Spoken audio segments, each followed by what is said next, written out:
You know, I'm originally from Minnesota. I trained with some really tough guys back there. They kind of broke out on their own, so I figured that I needed to. I'm talking about Sean Shirk and Dave Monet. These are guys that I trained with for years. I mean, since I was like 19 and 20. And then I decided that, you know, I needed to go find this sport on my own and see where it was. So I had to go to the hotbed, which was Las Vegas.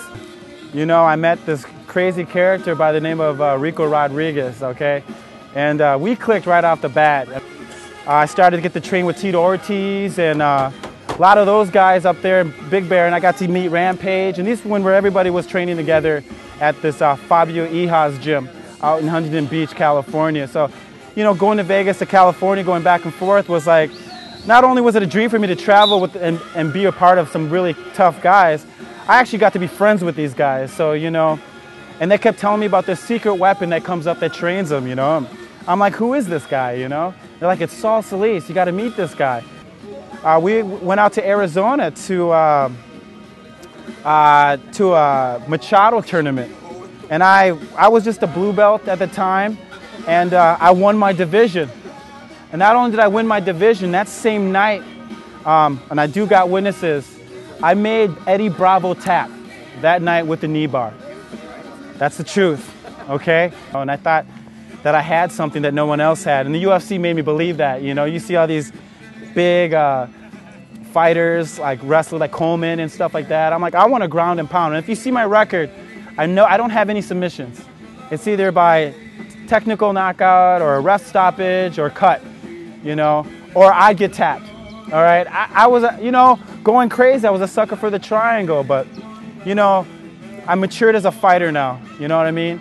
And I believe that God's given me a gift of staying young, you know? I'm 36 years old, and I feel and I look like I'm 25.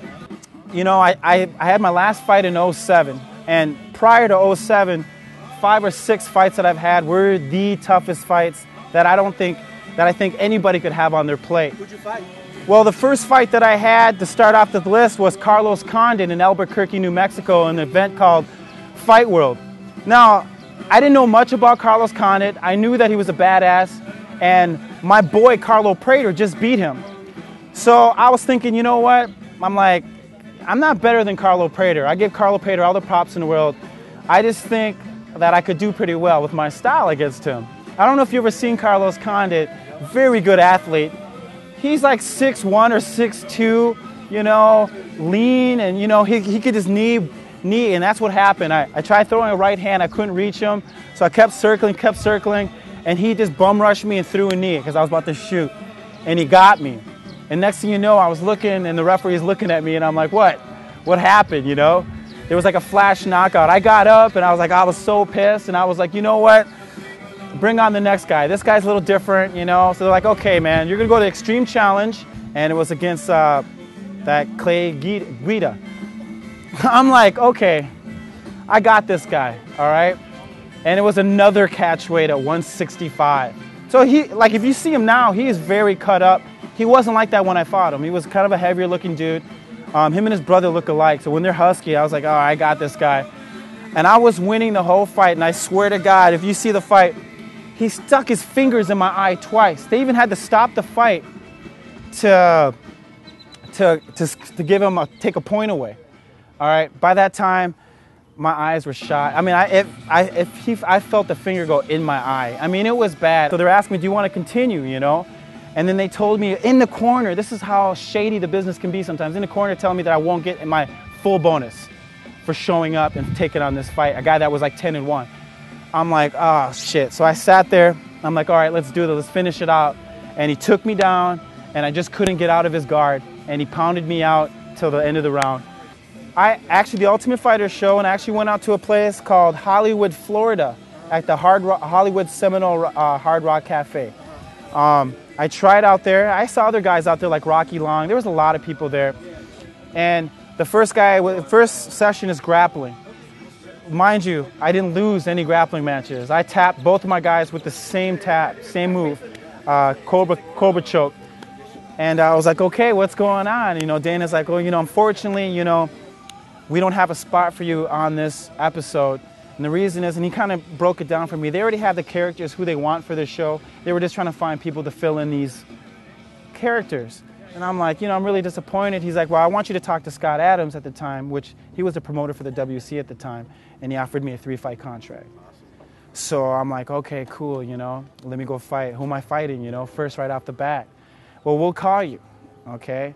So they call my agent, and they're like, we need you in 4 days. And I'm like, well, who am I fighting, in 4 days? They're like, Razor Rob.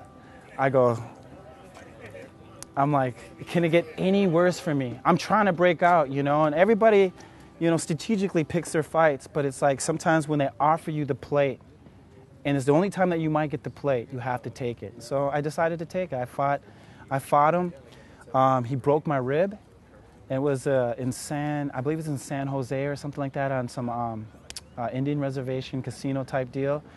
So, I'm sitting there on a plane ride back to Houston with a broken rib, and I'm like, I just don't think this can get any worse, And they're like, okay, man, we're going to offer you another fight, okay? You're going to fight one of Ken Shamrock's guys, all right, in a league called Art of War.